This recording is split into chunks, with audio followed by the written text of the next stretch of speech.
Hello students, आपका chapter चल रहा है तरंग गति। इसमें आपका टॉपिक है तरंग गति की चाल। इसमें आपके फर्स्ट है अनुपस्थ तरंग गति की चाल। देखिए, अनुपस्थ तरंग केवल ठोसों में ही संभव है, क्योंकि ठोसों में क्या है, दृढ़ता होती है, रिजिडिटी। किसी ठोस में अनुपस्थ तरंग की चाल निम्नलिखित सूत्र से दी जा सकती है, V=N/d। ठीक है, यहाँ पर n क्या है, ठोस के पदार्थ का दृढ़ता गुणांक है और d इसका घनत्व है। ठीक है, एक लचीली तनी हुई डोरी अथवा तार में अनुपस्थ तरंग की चाल डोरी में तनाव तथा डोरी के प्रति एकांक क्षेत्रफल एकांक लंबाई के द्रव्यमान पर निर्भर करती है। ठीक है, तनाव पर और क्या है, एकांक लंबाई के द्रव्यमान पर निर्भर करती है। इसको गणितीय रूप में कैसे लिखेंगे, गणितीय रूप से तनी हुई डोरी में अनुपस्थ तरंग की चाल लिखेंगे हम V=T/m। टी क्या है, आप जानते हो, तनाव है, और m डोरी की एकांक लंबाई का द्रव्यमान है। ठीक है, ये पूरी डोरी क्या है, उसका द्रव्यमान नहीं है, ये सिर्फ किसका है, एकांक लंबाई का द्रव्यमान है। यदि डोरी के पदार्थ का घनत्व क्या है, d हो, तथा डोरी की त्रिज्या r हो, तब देखिए m द्रव्यमान = हम जानते हैं आयतन इंटू घनत्व होता है। ठीक है, आयतन इंटू घनत्व। आयतन हम कितना ले रहे हैं, इसमें प्रति एकांक लंबाई का आयतन ले रहे हैं।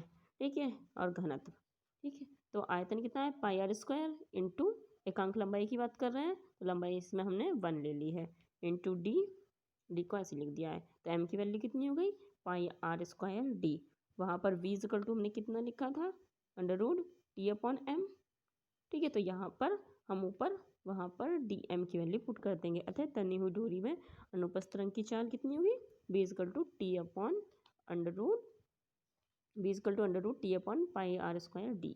ठीक है, परंतु T/πr² ये क्या है, T क्या है, डोरी में तनाव का बल है, और πr² क्या है, परिचय क्षेत्रफल है, ये हम जानते हैं। इन दोनों को क्या कहते हैं, T/πr², ये होता है हमारा प्रतिबल। ठीक है, तो इसको क्या लिख सकते हैं, प्रतिबल लिख सकते हैं। तो इस फॉर्मूले में हम तनी हुई डोरी में अनुपस्थ तरंग की चाल कितनी, V= इस पूरे की जगह हमने क्या लिख दिया है, प्रतिबल लिख दिया है। तो V= हमारा हो गया √प्रतिबल/d। यही हमारी अनुपस्थ तरंग की चाल है। आगे देखिए अनुदैर्ध्य तरंग की चाल।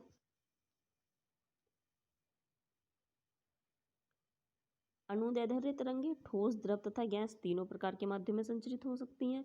किसी माध्यम में अनुदैर्ध्य तरंग की चाल केवल माध्यम के गुणों पर निर्भर करती है, तरंग के आयाम तथा रूप पर नहीं निर्भर करती। ठीक है, सिर्फ उसके गुणों पर निर्भर करती है, आयाम और रूप पर निर्भर नहीं करती। माध्यम के वे गुण जिनके द्वारा अनुदैर्ध्य तरंग की चाल नियंत्रित होती है, प्रत्यास्थता तथा जड़त्व है। ठीक है, अनुदैर्ध्य की चाल किससे कंट्रोल होती है, ये प्रत्यास्थता इलास्टिसिटी और जड़त्व इनर्शिया से।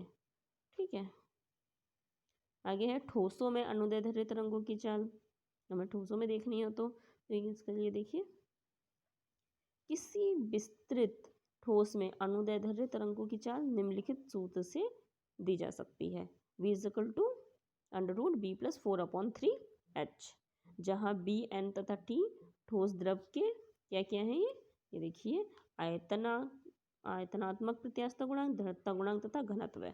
ठीक है, V क्या है, आयतनात्मक प्रत्यास्थता गुणांक है, और N क्या है, दृढ़ता गुणांक है, और D क्या है, घनत्व है।